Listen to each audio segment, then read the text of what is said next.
Olá, adoradores do povo, sejam bem-vindos a mais um vídeo aqui no Caneta Tinteiro. Meu nome é Camille Pezino e hoje a gente vai dar prosseguimento para falar dessa linda, maravilhosa, incrível rainha do crime. E eu estou falando, claro, de Agatha Christie, que agora tem um espacinho específico na minha estante.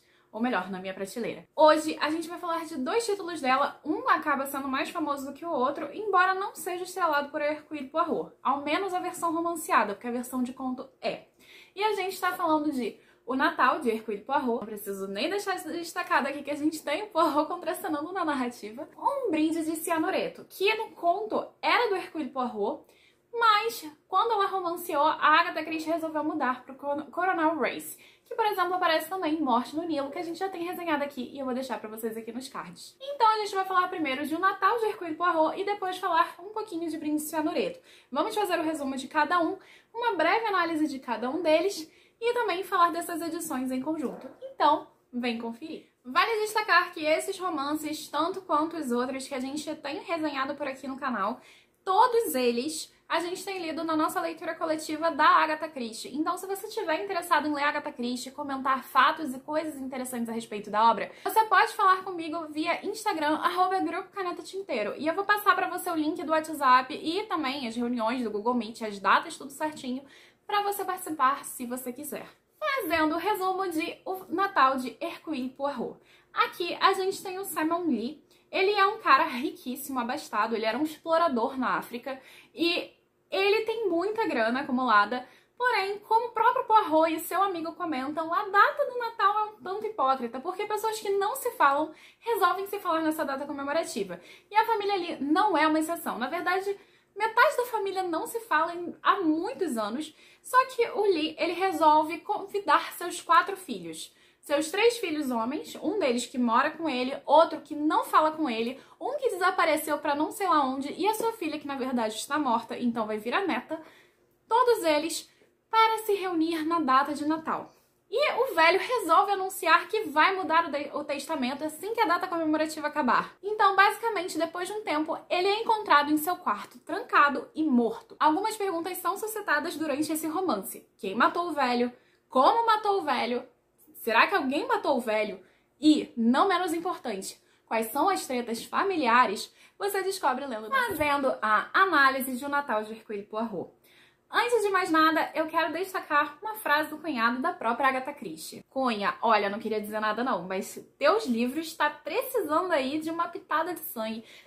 Você quase não põe sangue em nada. Então a Agatha Christie resolve responder ao cunhado com um livro chamado O Natal de Poirot e fala sobre a hipocrisia familiar nas datas comemorativas. Eu acho que foi uma alfinetada, tá? Sim, eu só acho. Ela resolve responder literalmente com um banho de sangue. Afinal, quando o Sr. Simon Lee, esse homem abastado, riquíssimo, falece, perece, literalmente tem um banho de sangue no quarto dele. Então a Agatha Christie levou o pé da letra. Não sei se foi um deboche, porque eu realmente acho que ela só foi debochada pra caramba. Esse aqui é um romance sangrento, sanguinolento, até por conta de como a vítima é encontrada. Então a Agatha Christie, ela vai trazer aspectos históricos muito importantes para isso.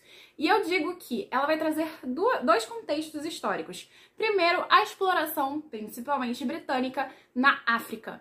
Toda essa exploração que foi feita na África, e por exemplo, você pode ver Coração das Trevas falando do Leopoldo II, foi muito sanguinolenta para os africanos. E eu não duvido que o Simon Lee tenha feito barbaridades com a população local enquanto ele explorava diamantes. E literalmente, quando está se passando o enredo, é a Guerra Civil Espanhola, que, para quem não sabe, foi o período do franquismo e nesse período, por exemplo, grandes escritores e grandes nomes da arte se inspiraram bastante, como Pablo Picasso com Guernica, e também o próprio George Orwell escreveu textos a respeito disso em 1984, que a gente já tem resenha aqui, então vou deixar aqui nos cards para vocês, e a Fazenda dos Animais, que a gente tem uma live.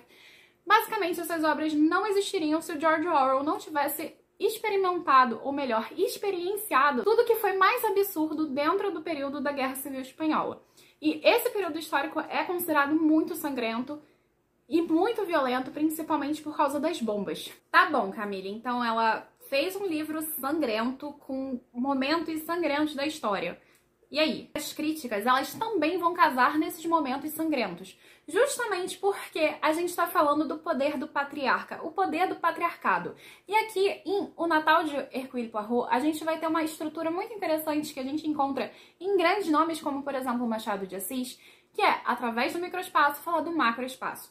A gente vai ter diferentes estereótipos de filhos do próprio Simon, e o próprio Simon é o estereótipo marcado do patriarca, daquele governante, como, por exemplo, Franco era na Espanha, como outros personagens históricos foram. Então, a gente vai ter que, primeiro, uma crítica muito assídua à questão do machismo estrutural. E essa estrutura do machismo estrutural que faz com que um homem tenha várias mulheres, desgrace a vida de várias mulheres e fique por isso mesmo.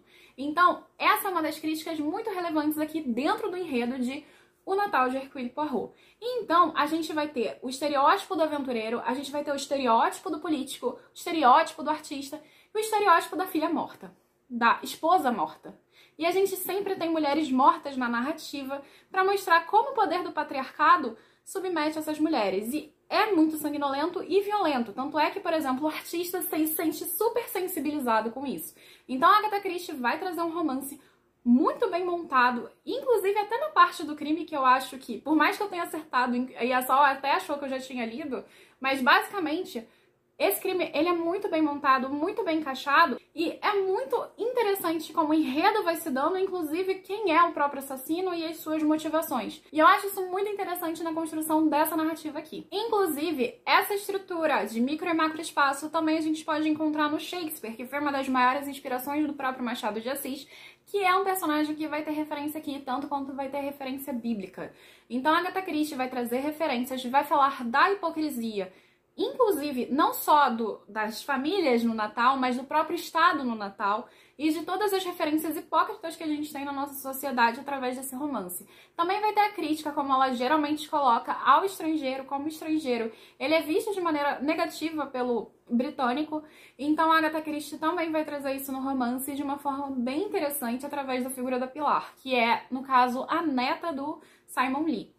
E tudo isso vai sendo muito bem encaixado, muito bem montado durante todo o enredo. A Agatha Christie, ela consegue misturar fatos históricos, referências literárias e até críticas no desenvolvimento da sua narrativa que fazem todo sentido para criticar a própria sociedade inglesa. Então é muito interessante, porque o que ela está realmente falando aqui, no meu ponto de vista, é sobre como o patriarcado acabou influenciando em toda a cultura e como essa cultura ela vai fazer com que a mulher seja deslegitimada, que a mulher seja abusada e, ao mesmo tempo, vai fazer com que os filhos dessas mulheres se sintam muito incomodados com isso, embora voltem a reproduzir esse sistema. Então é muito interessante. Também vai falar sobre a corrupção política, entre outros aspectos simplesmente sensacionais e estilo Agatha Christie mesmo, porque não podia faltar. Fazendo o resumo de Um Brinde a Cianureto. Aqui, tanto quanto lá, nós temos vítimas mulheres, mas lá a gente tem uma vítima que é um homem rico e abastado. E aqui a gente também tem uma vítima que é uma rica abastada, só que é uma mulher que se chama Rosemary Barton. Casada com George Barton, a Rosemary era uma mulher muito ativa na sociedade e ela está fazendo aniversário quando, de repente, a sua taça está envenenada com cianureto. E aí, basicamente, tem coisinha de cianureto na bolsa dela, o que comprova para a polícia que, na verdade, ela cometeu suicídio. Então, a narrativa começa 11 meses depois, com o marido um tanto desconfiado por causa de algumas cartas que são enviadas para ele de forma anônima de que Rosemary, na verdade, não se suicidou. E isso foi um plano de alguém que foi brilhante.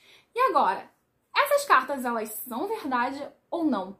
E ainda, se sim, quem foi que matou e como matou? Que é o principal nesse romance aqui. Fazendo a análise de Um Brinde Cianureto. Como acontece com o Natal de Hercule Poirot, aqui a gente vai encontrar um romance que o como é uma pegada muito importante. Tanto quanto o Natal de Hercule Poirot, que a gente tem um mistério de como o Sr. Simon Lee foi assassinado, aqui a gente também tem um mistério de como, de fato, Rosemary Barton seria assassinada se ela não tivesse suicidado. E se ela se suicidou, você vai ter que descobrir lendo essas páginas. Mas, basicamente, aqui a gente tem umas críticas bem interessantes, tanto quanto a gente tem no outro. Porque lá, como a gente tem uma crítica de jogo político, aqui a gente vai ter também. Só que esse jogo político, ele vai alcançar um degrau diferente. Isso significa dizer que, basicamente, são políticos abusando do poder para não serem trancafiados na cadeia. Como assim, Camila? Não que eu esteja estranhando, porque isso super acontece geralmente na política. Aqui é um romance de relações tóxicas, complicadas, mentirosas, problemáticas.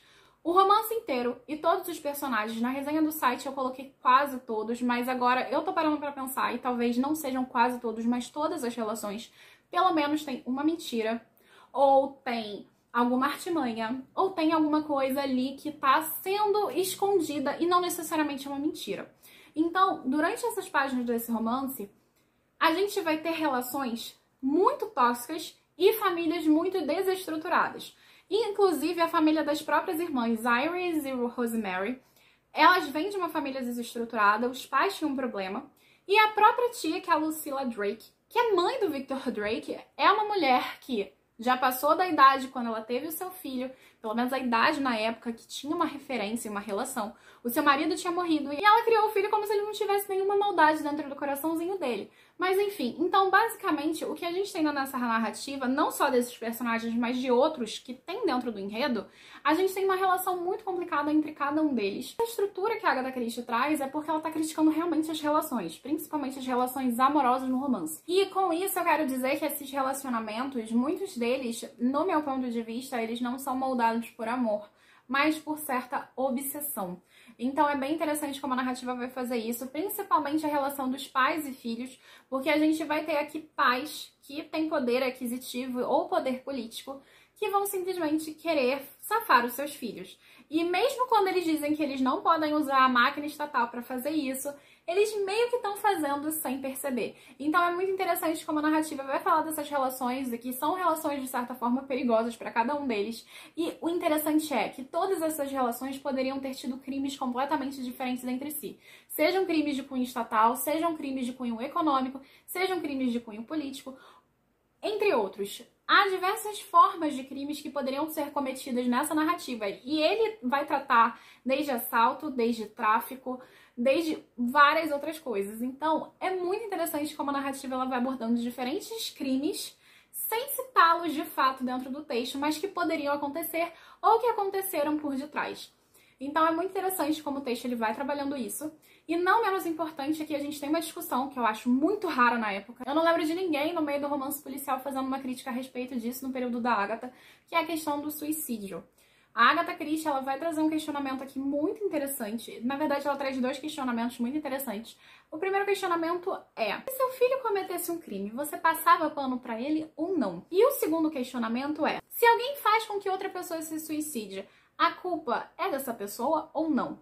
E ela deve ser responsável legalmente por isso? As duas questões vão aparecer aqui fortemente na narrativa. A primeira mais do que a segunda. A segunda é uma passagem aqui que eu acho que vai trazer esse ponto e esse aspecto que é bem interessante no texto.